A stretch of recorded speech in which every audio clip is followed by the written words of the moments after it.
Hello and welcome to the first in a series of programs in which we look at the 2025 budget. Now it's a $1.3 trillion budget and agriculture has gotten a big chunk of it. With me in studio is the Agriculture Minister, Zulfikar Mustapha, and today we'll be talking about those measures provided for in the budget with more particular emphasis on agriculture. With me, conducting the interview will be Ms. Janelle Cameron. She is the Communications Officer at the Ministry of Agriculture. I'd like to welcome you all to the studios of NCN. $1.3 trillion, the biggest one ever, biggest for agriculture as well. Your thoughts? So first of all, Chris, as I've been saying, I just commissioned 2 major projects over in Region 5, and I mentioned that those areas. But this year's budget have something for every single strata, every single section of the Guyanese society, and this year's budget will continue the transformation that started in 2020. Will continue the modernization, and as you mentioned, it 1.382 trillion, the largest budget. But at the same time, our sector, the agriculture sector, I am very satisfied that we have a large amount of budgetary allocation to expend for this year. We will continue the modernization. We will continue to ensure that we use this sum effectively to enhance the lives of the fisher folks, the farmers, the stakeholders in the agriculture sector. And as I said, that the benefit in this year's budget is tremendous. Before we go into the agriculture sector, I know you would want to talk about the other sectors, the benefit for the other vulnerable groups.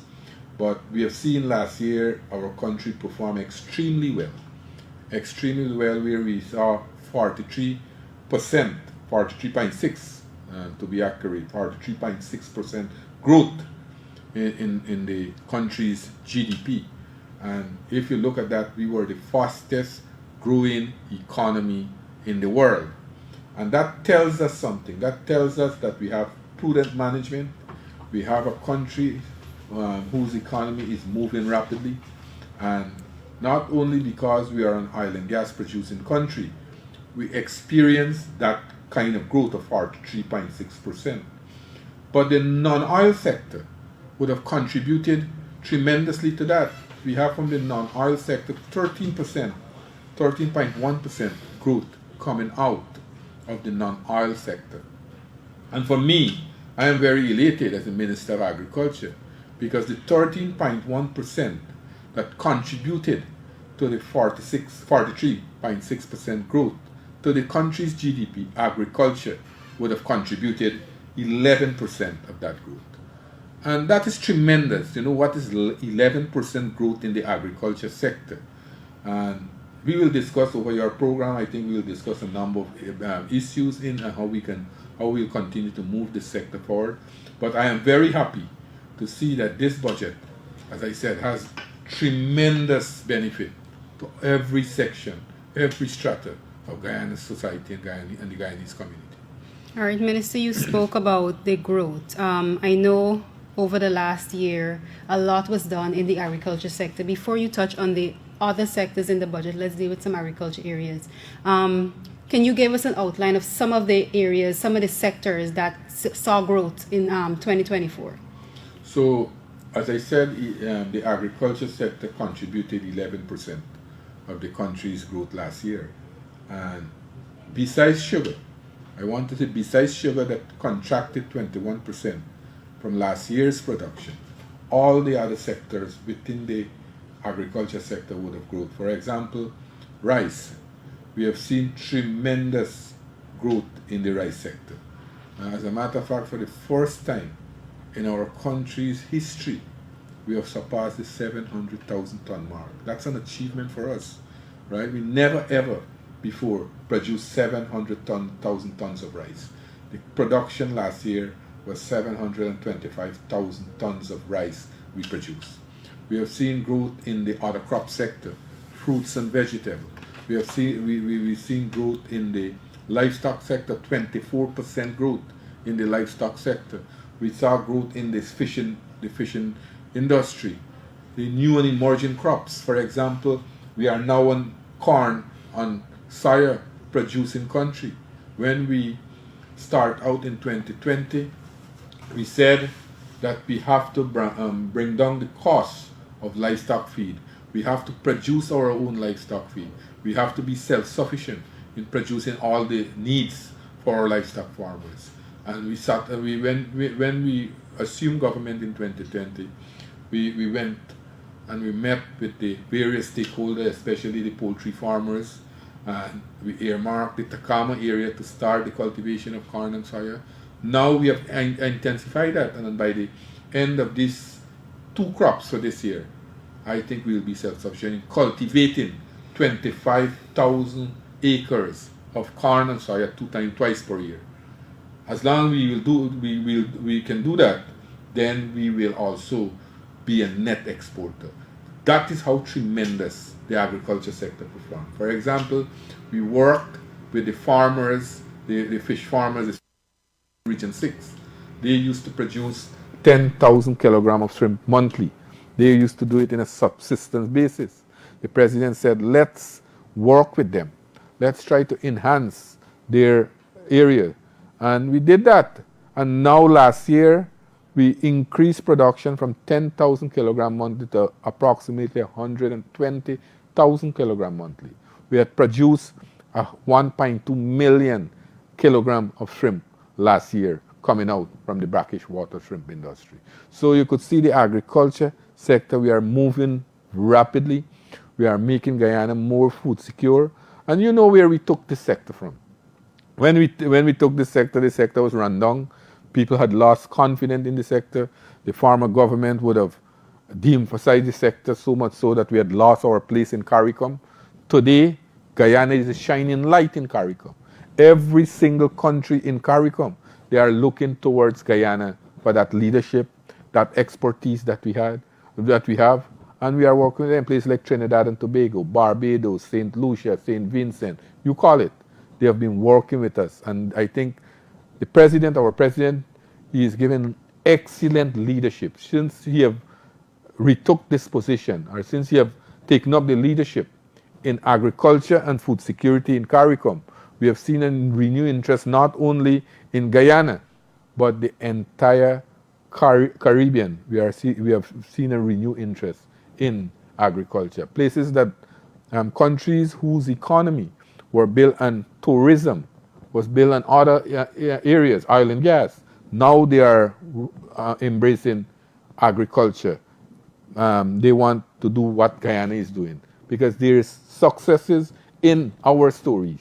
There are successes in our stories. And when a sector can perform and we can have an 11% growth from the agriculture sector, notwithstanding all the challenges that we have had over the last year, I think that is tremendous for us as a country. One of the things that you have done as a ministry and as a government is in not only in providing support to farmers through infrastructural development and so on, but you've also been providing social interventions that have helped single parents, persons in low-income areas, get into business of poultry rearing, perhaps, getting into cash crop through these support programs that you've had. It has set up the stage for the provisions in this year's budget for social interventions. Yes, and that is good. So you're right. You, as a government, we cannot only expend or increase budgetary allocation and expect that we will have enough production. First of all, you have to build the confidence of the farmers. You have to work with them. That we have been doing very, very aggressively and regularly. I have been having regular outreaches across the country. I have been meeting with various groups across the country. We have been working in partnership, and as you mentioned, there are programs for various sectors, various sections, of the population in the agriculture sector. You mentioned the single parents, especially female. We started the Cutthroats Project at NARI. We targeted the single parents and especially female to get help from that project. We are producing the roses and sold it for just about between $200 to $500. They are reselling it for $2,000. We have a very, very aggressive poultry program in terms of the Black Giant program that we have. thousands of black giant boards we have delivered to females across this country so that they can get involved in some form of some activity that will help benefit them economic activities. We have started the broilers program with women.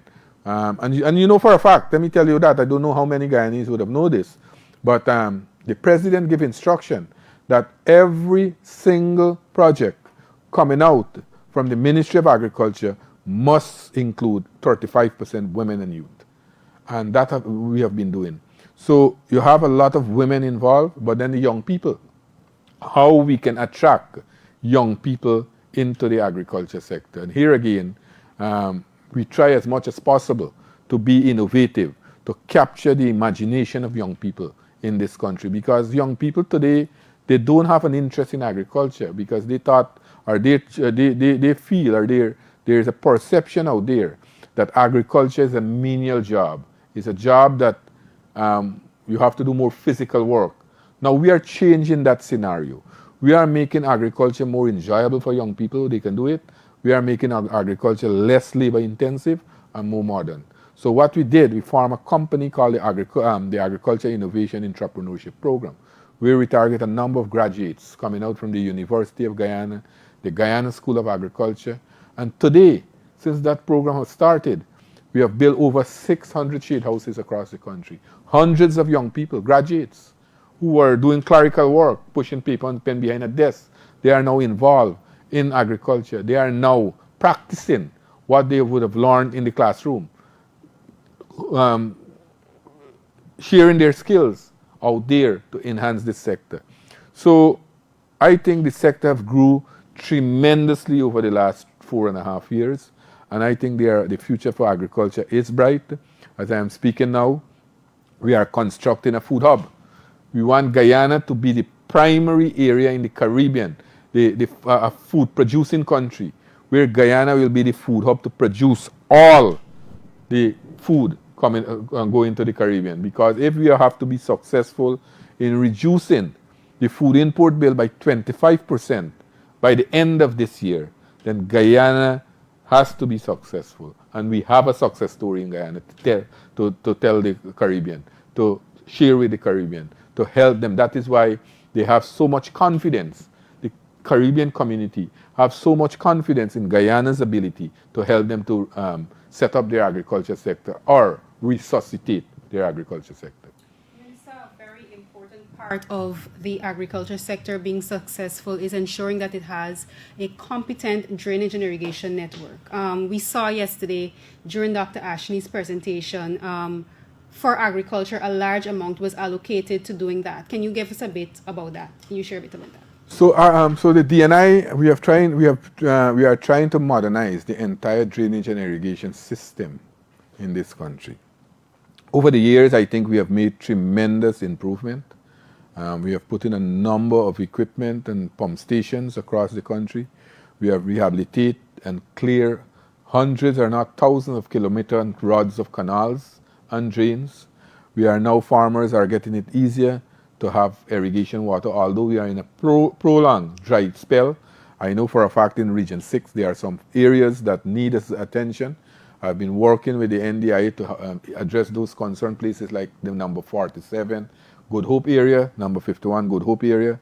I'm hoping that the situation there could come under control, because I want to mention this before I talk of what we are doing in the agriculture, the DNI sector, so that farmers wouldn't say that we are expending. I know for a fact there's an issue at the 51 Good Hope area. We are trying to address that issue. I've instructed that a pump be taken there so that we can increase the flow of water, irrigation water to the farming community in that area. But besides that, what we have seen a number of pump stations being commissioned. Only just now, a few minutes ago, I commissioned one at Trafalgar. Before that, I commissioned pump station at Cozier on the Essequibo Coast, Andrews on the Essequibo Coast, Greenwich Park in Region 3. I commissioned one at Adventure here in the Quarantine. And in the coming weeks, I will be commissioned. I just commissioned one at Trafalgar in Region 5. In the new weeks, I will commission at Montrose and Liliendal on the East Coast. I'll be commissioning another one at Canals Polder in Region 3. We have another one being built at Cottage in Region 5. At Letterkenny, we have another one being built there. So we are modernizing the drainage system in our country.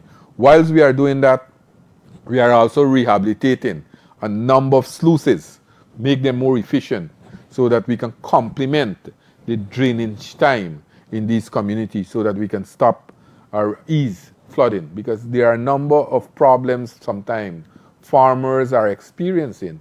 Flooding is one of the most serious problems. Over the years, the government had to get funds to get farmers to go back to the crops, go back to the field when we had these floods. So we are trying to modernize these areas and put in all these investment. What we have done, we have purchased hundreds of machinery to the DNI, enhance their capacity. In various regions now we have fleets of machinery doing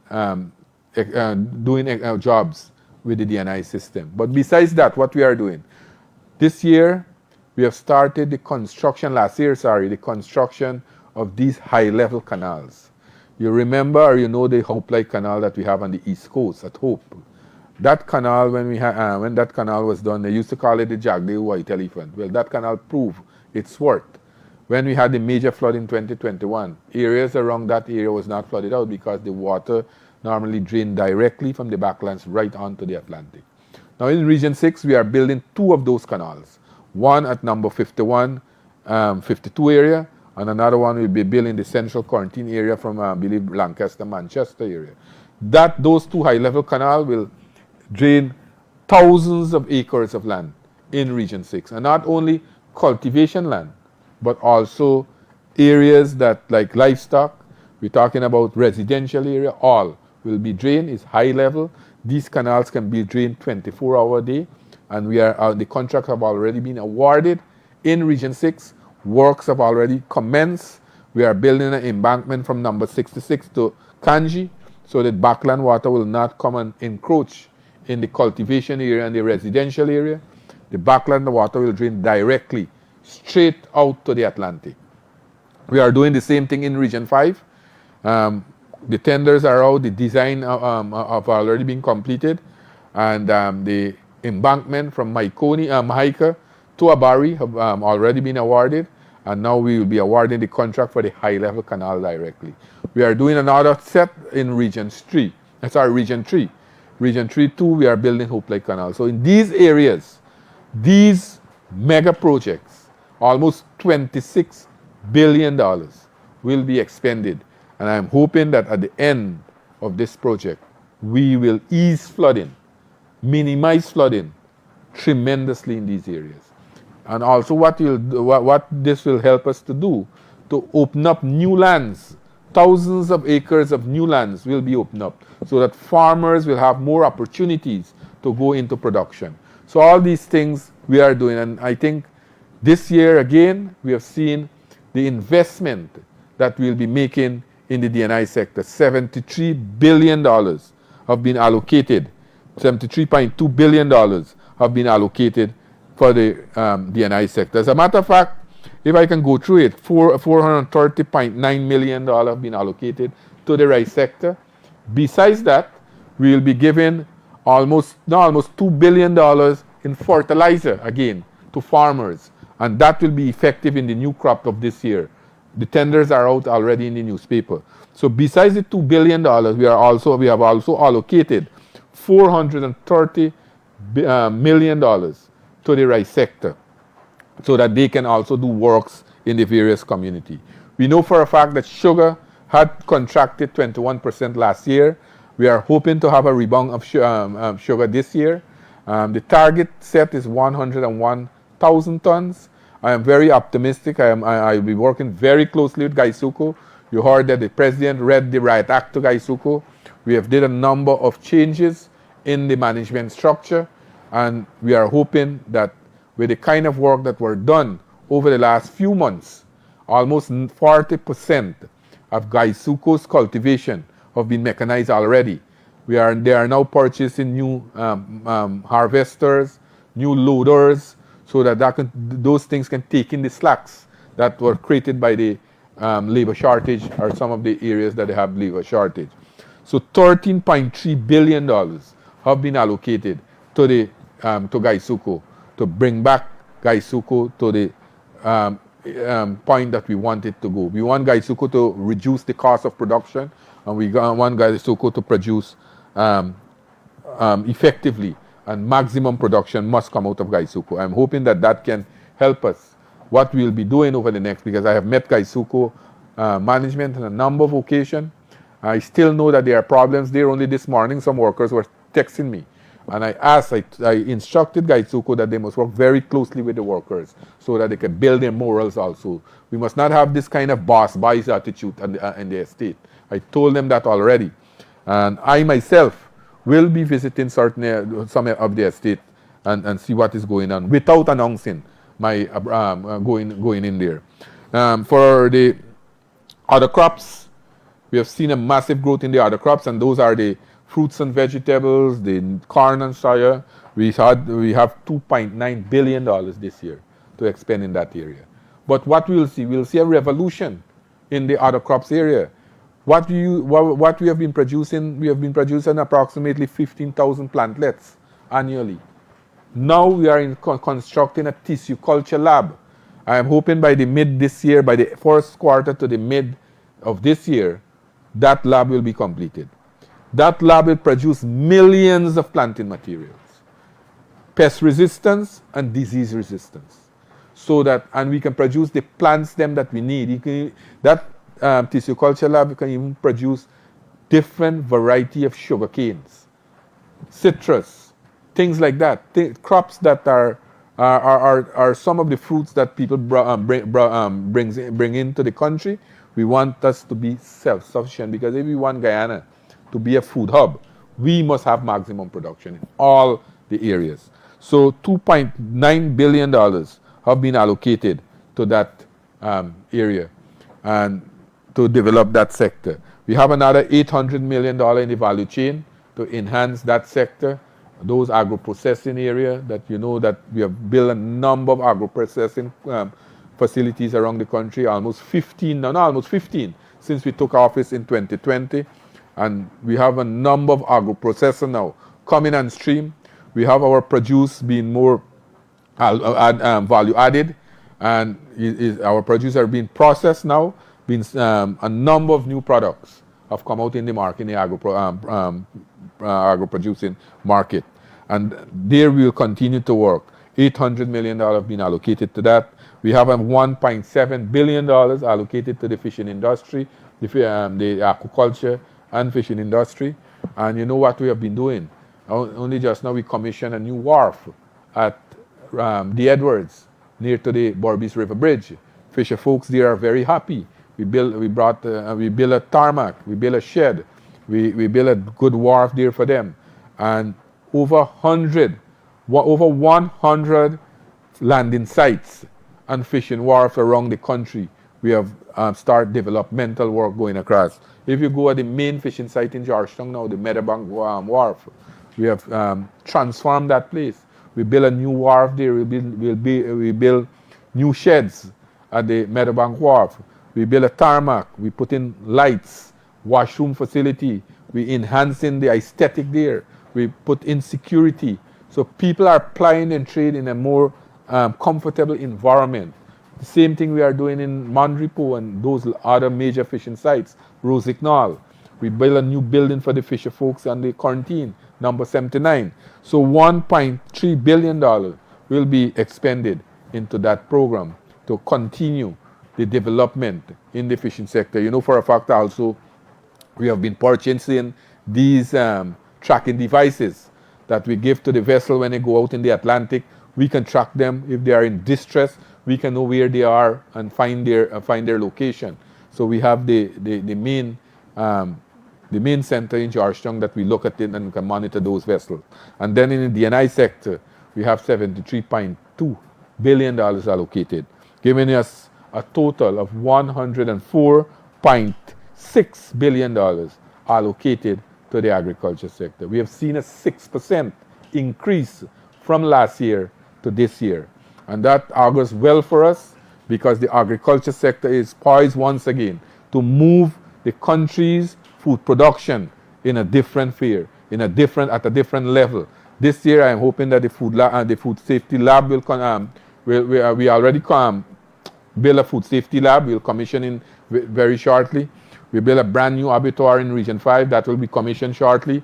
The food hub is in the process of being built. So all these facilities are going up.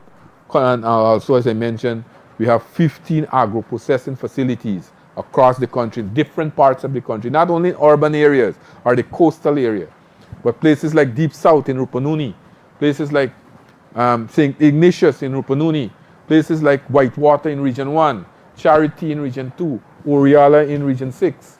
These are the areas so that we can give the same kind of facilities that our farmers are getting on the coast, give the people in the indigenous community. So we have seen tremendous improvement there. Then we brought in new techniques. We have introduced the cage culture. Now, the cage culture, when the president spoke about introducing marine cages in Guyana, many persons were laughing at him, saying that they didn't know what the president talking about, that those things can work in Guyana. It can work in places like Vietnam, Asia, Vietnam, Thailand, those countries. But we proved them wrong. We proved them that we know what we are doing. We proved them that we have a vision. This PBP civil government, we have a vision. We have a plan. And what we have done, we did the pilot project in 3 areas on the Essequibo. We did it at Mainstay, Kapoi, and Mashabo. And it was very, very successful. Now, we are in the process of installing another 50 cages. And we targeted the indigenous hinterland communities. So this will supplement their income. 1 cage is capable of earning $8 million annually. So if we put 2 cages in a community, in a village, that will give them $16 million, leaving out the LCDS funds that we're giving them, leaving out the presidential grant that we're giving them, and leaving out the earnings that they get from royalties and other things. So you can see not only on the coastal area there are opportunities, but in all the areas in our country. You could name it. So the agriculture sector is moving and moving rapidly, like other sectors in the country. All right, as we wrap up, describing the social interventions in the budget this year, what are some of the highlights you'd want to share with us in terms of what it does for the people? Well, we have seen the other sectors, and sectors that are important, like what people depend on everyday services, like the health sector. We have seen massive increases in allocation. You know, we are building a number of new hospitals across this country. They will complete this year, right here in New Amsterdam, right next door to this station. A new hospital is being built, a state-of-the-art hospital. The same facilities that people are going to Georgetown for, the same facilities we'll have here. So that hospital will be complete. Another one is being built at number 75 on the quarantine. Another one is being built at Bot in Region 5 and different parts of the country. So we have seen massive improvement in the health sector. We have seen an allocation of $10,000 being allocated to people to have medical treatment. We have seen the continuation of the spectacle program for the vulnerable group, the pensioners, the school children. We have seen the screening for the women for cervical cancer continue. All those are benefit coming out. We said when we took government in 2020, we said before this first term end, we'll double old age pension. This year, old age pension will double to $41,000. We increased public assistance to $22,000. We are increased, we said when we were in opposition, because you know that the former government would have discontinued the school cash grant. We said we'll reintroduce it, but we have only reintroduced it. We extend it to the private school, and we increase it over time. So much so that this year, every single child that attends private or public school will receive $55,000 from the government of Guyana, 50,000 school uniform, 50,000 cash grant, and a $5,000 uniform voucher, every child. Now the government, we introduce a new thing that the firstborn, for your child, any Guyanese mother who have a child this year will have a first tranche one-off cash grant of $100,000. Those are direct benefit to the people of this country. Leaving out, we have seen thousands of workers now coming off the tax net because we have increased the tax threshold from $100,000 to $130,000. Bear in mind, when we took over government in 2020, it was $65,000. So we have doubled, 100%. We have increased the tax threshold. Thousands of workers now will come off the tax net, and they will get tax relief. The $50,000 if you're doing a second job, or if you have overtime and you work $50,000, that will be tax free. Now tax will not be charged here. If you're doing a second job, and the first $50,000 will be non-taxable. So these are direct benefit coming out from the budget. As I said, that the universal health voucher of $10,000 will be made available to every person to allow for basic health tests. We talk about the support for the new babies. You know, the national the NIS. Those persons who did not make 750 contribution, they are not entitled for a pension. But now we have injected a one-off injection in the NIS so that people with up to 749 contribution can have a cash grant coming out of the budget. When the gas to shore energy project is completed this year, we'll see the reduction of 50% of electricity costs. Our electricity costs will be going down by 50% when that project is completed. And the completion of the Demerara Harbor Bridge toll will be abolished across the country. And I know for a fact right here in Berbice that the bridge toll to cross the Berbice River Bridge now for a hire car is about, I think, about $1,800 or $1,900. Now, if a hire car go to Georgetown 6 days per week, the hire car owner will see almost close to $12,000. That will go in directly into the pockets. So all these are the benefits that we're talking about coming out of this year's budget. So I think it's tremendous. We have the removal of VAT on agriculture machinery and what you call it, the generator. All these tax have been removed, VAT and these things. I talk about the free. And let me be very frank, this here is tremendous. We said in 2020, when we went to the election in our manifesto campaign, we said that we will bring back free university education to Guyana. And this year, every student that attend the University of Guyana, or past students who would have owed the University of Guyana, all those persons will be going to the university free of cost once again, thanks to the PPP civic government. So these are direct benefits. Some, there are more, a lot more we can go and you can sit and talk for hours. But this year's budget is a complete package to enhance the lives of Guyanese, to continue the improvement that we started in 2020, to continue the modernization and the reconstruction of our country. Our country now is taking its rightful place, and with the prudent management that we have, with what we are doing, Guyana have place to go.